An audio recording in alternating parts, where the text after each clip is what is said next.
Exam hall channel पर आप सभी लोगों का स्वागत है। आज हम लोग आर स्पेशल क्लास में वैदिक संस्कृति को शुरू किया जाएगा प्राचीन इतिहास की श्रृंखला में। इसमें जो भी महत्वपूर्ण फैक्ट्स हैं एग्जामिनेशन पॉइंट ऑफ व्यू से, उन सभी को इसमें कवर किया जाएगा। आइए प्रारंभ करते हैं। इसके पहले हम लोगों ने सैंधव सभ्यता, ताम्रपाषाण कालीन संस्कृति, परवर्ती हड़प्पा, इन सभी चैप्टर्स को देखा। ये बहुत खास बात है कि जो अभी हमने प्रीवियस चैप्टर्स को देखा है वो सारे के सारे पुरातात्विक साक्ष्यों के आधार पर थे। उसमें लिखित साक्ष्य कम थे हमारे पास, जो पुरातात्विक खुदाई में साक्ष्य प्राप्त हुए थे उनके आधार पर इतिहास लेखन किया गया था। लेकिन वैदिक संस्कृत का चैप्टर ऐसा है जिसमें साहित्यिक साक्ष्य प्राप्त होते हैं और वह है वैदिक साहित्य। वैदिक साहित्य के आधार पर हम यहाँ की राजनीतिक संरचना को, धार्मिक संरचना को, इनके दर्शन को, सारी चीजों को समझते हैं। वैदिक आर्यों के संदर्भ में कुछ विवादास्पद मुद्दे थे कि वैदिक आर्य कौन थे, वे भारत के देशी लोग थे या भारत के बाहर से आए थे। इसमें जब आप देखेंगे तो आर्यों के मूल निवास स्थान को लेकर प्रीलिम्स एग्जाम में कई बार प्रश्न पूछे गए हैं कि किन किन क्षेत्रों से किसने प्रमाण दिया है कि ये वहां से आए थे। जैसे सप्त सैंधव प्रदेश, ये डॉक्टर अविनाश चंद्र दास और डॉक्टर संपूर्णानंद का है। उत्तरी ध्रुव से आए थे, ये बाल गंगाधर तिलक ने कहा। मध्य एशिया से मैक्स मुलर ने कहा। दक्षिणी रूस से गार्डन चाइल्ड ने कहा। तिब्बत से दयानंद सरस्वती ने कहा। हंगरी से पी गाइल्स ने कहा और ब्रह्मर्षि देश में पंडित गंगानाथ झा ने बताया। वैदिक आर्यों के संदर्भ में यह विवादास्पद मुद्दा है कि वैदिक आर्य देशी थे या भारत से बाहर आए थे। विद्वानों ने माना कि आर्यों का मूल स्थान भारत की भूमि है, जो सब सैंधव प्रदेश मान रहे थे, लेकिन इसको मानने में बहुत कठिनाइयां हैं। यदि वैदिक आर्य भारत के मूल निवासी होते तो पहले उनका विस्तार नॉर्थ से साउथ की तरफ होता, दक्षिण भारत में होता, जबकि इसकी स्थिति इसके विपरीत है। ये पहले उत्तर पश्चिम में इनका विस्तार मिलता है। तो मान्य मत है कि आर्य मध्य एशिया से आए थे। दूसरी बात यह है कि वैदिक आर्य एक समूह में नहीं, कई समूहों में आए।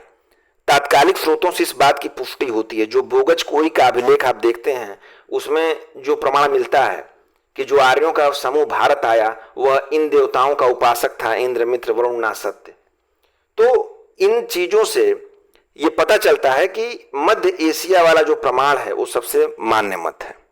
सप्त सैंधव क्षेत्र ऋग्वैदिक सभ्यता का केंद्रीय स्थल था। ये नागर और भगवानपुरा के जो चित्रित धूसर निर्भांड स्थल मिले हैं उनसे पता चलता है कि ऋग्वैदिक सभ्यता से जुड़ा हुआ था। आइए शुरू करते हैं। वैदिक काल में हम लोग दो भागों में देखेंगे इसको, ऋग्वैदिक काल और उत्तर वैदिक काल। ऋग्वैदिक काल क्या है? 1500 ईसा पूर्व से 1000 ईसा पूर्व, और उत्तर वैदिक काल है 1000 ईसा पूर्व से 600 ईसा पूर्व। अब इसमें हम देखेंगे ऋग्वैदिक आर्यों का भौगोलिक क्षेत्र। इसमें हम लोग इनको मानते हैं सप्त सैंधव क्षेत्र प्रदेश पढ़ते हैं, जहां अभी प्रमाण दिया था डॉक्टर अविनाश चंद्र दास ने। सप्त सैंधव क्षेत्र के बारे में यह माना जाता है कि ये ऋग्वैदिक सभ्यता से जुड़ा हुआ स्थल था, क्योंकि जो यहाँ से चित्रित धूसर मृदभांड मिले हैं और लौह उपकरणों का प्रयोग नहीं है, तो ये नागर, भगवानपुरा के स्थल, इनसे ये प्रतीत होता है कि ये ऋग्वैदिक सभ्यता से जुड़े हुए क्षेत्र थे। अब इसमें 7 नदियों का जिक्र है। सिंधु, सरस्वती, शतुद्री, सतलज को कहा गया है, परुषड़ी, रावी को, अफकिनी, चिनाब को, वितफ्ता, झेलम को और विपाशा, ब्यास को। इससे भी प्रीलिम्स में एग्जाम बार बार पूछा गया है नदियों के उपनाम के साथ। इसमें एक नोट करने वाली बात है कि ऋग्वेद में गंगा नदी का 1 बार जबकि यमुना नदी का 3 बार उल्लेख हुआ है। ऋग्वेद में कश्मीर की एक नदी मरुदवृधा का भी उल्लेख है। अब हम वैदिक नदियों को देख लें। ऋग्वैदिक संहिताओं में कुल 31 नदियों का उल्लेख है। 25 का अकेले ऋग्वेद में उल्लेख हुआ है नदी सूक्त में। सिंधु नदी का सर्वाधिक बार उल्लेख है, लेकिन सबसे पवित्र नदी जो है वो सरस्वती है, और सरस्वती की सहायक दृष्टवती नदी का भी उल्लेख है। वैदिक साहित्य को हम देखें तो वेद 4 हैं, इनके विभिन्न ब्राह्मण ग्रंथ हैं, आरण्यक हैं और उपनिषद हैं।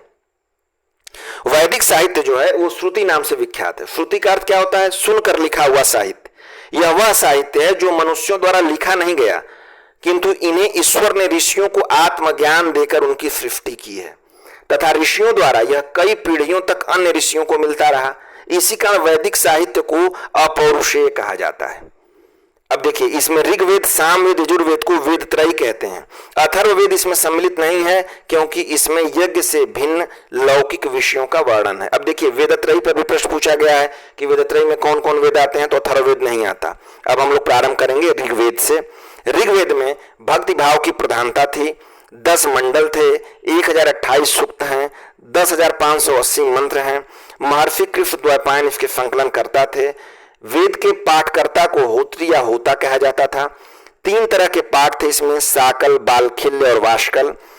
इसमें 10 मंडल आपने देखा, 2 से 7 तक के मंडल पुराने हैं, 1, 8, 9 और 10 परवर्ती काल के हैं। 10वां मंडल पुरुष सूक्त से संबंधित है। देखिए जो भी आपको इसमें इंफॉर्मेशन दी जा रही है सारी प्रीवियस ईयर्स एग्जाम में पूछे गए हैं, उनका एक साथ संकलन करके आपको दिया जा रहा है। अब मंडल और संबंधित ऋषि आप देखिए। प्रथम मंडल है मधुछंदा, दृक्तमा और अंगीरा से ऋषि इसकी रचना किए थे। द्वितीय की गृत्समत, तृतीय का विश्वामित्र और तृतीय मंडल में ही गायत्री मंत्र का उल्लेख है। चौथा वामदेव, कृषि संबंधित उल्लेख चौथे मंडल में है। इसके 3 मंत्रों की रचना इन निम्न राजाओं ने की, त्रासदस्य, अजमेर और पुरमिल ने। पंचम की रचना अत्रि ने की, षष्ठम की भारद्वाज ने, सप्तम की वशिष्ठ ने, शिक्षा से संबंधित है। अष्टम कण्व का है, 9वां पवमान अंगिरा का है, सोम का वर्णन किया उन्होंने। 10वीं जो है क्षुद्र और महाशुक्ति ने किया है। ब्राह्मण ग्रंथ क्या होते थे? ब्राह्मण ग्रंथ गद्य भाग होते थे, वेदों को ये समझने में सहायक होते थे। वेदों की रचना, वेदों का गद्य भाग की रचना ब्राह्मण ग्रंथों में की गई और वेदों को समझने में सहायक थे। इसमें ऐतरेय हैं, ऐतरेय की रचना महिदास ने और कौशितकी की कुशीतक ऋषि।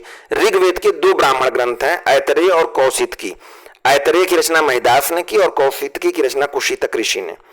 आरण्यक देखेंगे, ये वन में लिखा जाने वाला है। ब्राह्मणों के उपसंहारात्मक और उनके परिशिष्ट हैं। दार्शनिक सिद्धांतों और रहस्यवाद का वर्णन इस आरण्यक में मिलेगा।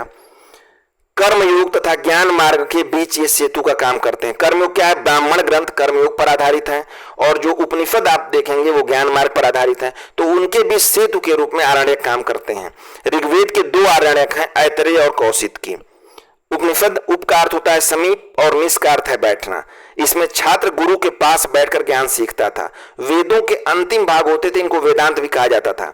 कुल उपनिषदों की संख्या 108 है। ऋग्वेद के 2 उपनिषद हैं, ऐतरेय और कौशितकी। तो एक बात ध्यान दीजिए, इनके ब्राह्मण ग्रंथ, आरण्यक और उपनिषद तीनों ही ऐतरेय और कौशितकी ही हैं। इससे आपको रिवीजन करने में सुविधा होगी। अब आप देखिए सामवेद को। साम का अर्थ है गायन, भारतीय संगीत का प्राचीनतम ग्रंथ है। सप्त स्वरों का उल्लेख है इसमें। ब्राह्मण ग्रंथ तांड्य और जैमिनी, ये बहुत बड़ा है। तांड्य जो है बहुत बड़ा है, इसलिए इसे महाब्राह्मण कहते हैं। याज्ञिक कर्मकांड का वर्णन है इसमें। उपनिषदों में आप देखेंगे तो छांदोग्य उपनिषद और जैमिनी उपनिषद। छांदोग्य उपनिषद सबसे प्राचीन उपनिषद है। देवकी पुत्र कृष्ण का उल्लेख है इसमें। दूसरा जो है छांदोग्य उपनिषद में ही उद्दालक आरुणी एवं उनके पुत्र श्वेत केतु के बीच विख्यात संवाद का वर्णन है। ब्रह्म एवं आत्मा की अभिन्नता के विषय में वर्णन इसमें किया गया है। और इनके आरण्यक भी 2 हैं, जैमिनी और छांदोग्य आरण्यक। यजुर्वेद को देखेंगे, यजुर्वेद एक कर्मकांडीय वेद है। इसकी 2 शाखाएं हैं, शुक्ल यजुर्वेद और कृष्ण यजुर्वेद। यजुर्वेद में यज्ञों से संबंधित अनुष्ठानिक विधि का वर्णन है। इसके पुरोहित को अधर्व्यू कहा जाता था। शुक्ल यजुर्वेद को वाजपेयी संहिता भी कहा जाता था। इसकी 2 शाखाएं थी, कण्व और माध्यदीन। कृष्ण यजुर्वेद में मंत्रों की व्याख्या गद्य रूप में मिलती है और इसके 4 भाग थे, काठक संहिता, कपिष्ठल संहिता, मैत्रेयी संहिता और तैत्तिरीय संहिता। इसके ब्राह्मण ग्रंथ, शतपथ ब्राह्मण था इसका ब्राह्मण ग्रंथ। लेखक इसके महर्षि याज्ञवल्क्य थे। इसमें जल प्लवन कथा, पुनर्जन्म का सिद्धांत, पूर्वा उर्वशी का व्याख्यान, ये सब कुछ इसमें आपको मिलेगा। और इसके कृष्ण यजुर्वेद के ब्राह्मण का नाम तैत्तिरीय ब्राह्मण था। शुक्ल यजुर्वेद के ब्राह्मण ग्रंथ का नाम शतपथ ब्राह्मण और कृष्ण यजुर्वेद के ब्राह्मण ग्रंथ का नाम तैत्तिरीय ब्राह्मण। आरण्यक इसमें थे 3, बृहदारण्यक, तैत्तिरीय और शतपथ। उपनिषद इनके थे वृहदारण्यक, कठोपनिषद, ईशोपनिषद, श्वेताश्वतर, मैत्रायण और महानारायण। वृहदारण्यक उपनिषद में याज्ञवल्क्य गार्गी संवाद आपको मिलता है। कठोपनिषद में यम नचिकेता का प्रसिद्ध संवाद है। उपनिषद में आत्मा को पुरुष कहा गया है। ये सभी परीक्षा में आए हुए महत्वपूर्ण प्रश्न हैं, याज्ञवल्क्य गार्गी संवाद, यम नचिकेता संवाद। अब हम लास्ट में देखेंगे अथर्ववेद को। अथर्वा ऋषि के नाम पर इसका नाम अथर्ववेद पड़ा। इसके पुरोहित ब्रह्मा हैं। 20 अध्याय और 731 सूक्त हैं। सभा और समिति को प्रजापति की 2 पुत्रियों कहा गया है। परीक्षित, राजा परीक्षित का उल्लेख किया गया था। 2 शाखाएं इसकी थीं, सौनक और पिप्पलाद। अथर्ववेद में वशीकरण, जादू टोना, भूत प्रेत आदि के मंत्र तथा नाना प्रकार की औषधियों का वर्णन है। इसके ब्राह्मण ग्रंथ देखेंगे, गोपद ब्राह्मण है, गोपत ऋषि का, कोई आरण्यक इसके नहीं है। उपनिषद इसके मुंडकोपनिषद, मांडुक्योपनिषद और प्रश्नोपनिषद हैं। मुंडकोपनिषद में सत्यमेव जयते एवं यज्ञों को टूटी फूटी नौकाओं के समान कहा गया है। मांडुक्योपनिषद सभी उपनिषदों में सबसे छोटा है। इसमें आप देखिए, मांडुक्योपनिषद भी परीक्षा में पूछा गया है, मुंडकोपनिषद भी परीक्षा में पूछा गया है सत्यमेव जयते का, यम नचिकेता का संवाद, याज्ञवल्क्य गार्गी का संवाद, ये सारे परीक्षाओं में आपके पूछे गए प्रश्नों का संग्रह है। इसके बाद इसके बचे हुए पार्ट को हम पार्ट 2 में करेंगे। इस पूरे पीडीएफ की आपको फ्री में पीडीएफ नीचे दिए गए टेलीग्राम चैनल से आप इसको डाउनलोड कर सकते हैं। हमारी वीडियोज आप तक शीघ्रता से पहुंचे और आपकी तैयारी को मजबूती मिल सके, इसके लिए इस चैनल को जरूर सब्सक्राइब करें। शेष अगले वीडियो।